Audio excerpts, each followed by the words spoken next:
यहाँ पर हो सदा अभिनव उजाला। यज्ञ कुंडों से सजे होए सभी भूखंड सुंदर। संगठन की अग्नि ज्वाला हो प्रकट जिनमें प्रखर हट। भावना मंगल कलश से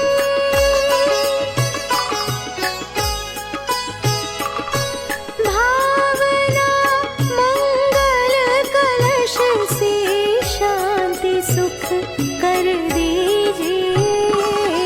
हे प्रभु जीवन हमारा यज्ञमय कर दीजिए।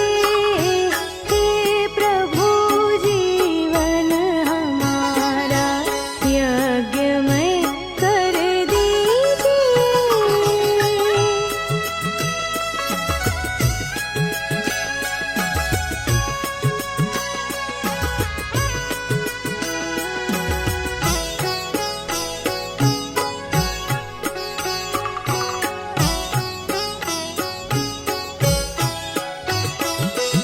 आचमन में धो सके हम सब कलुष तन मन वचन के। अंग सब इस देह के हों उपकर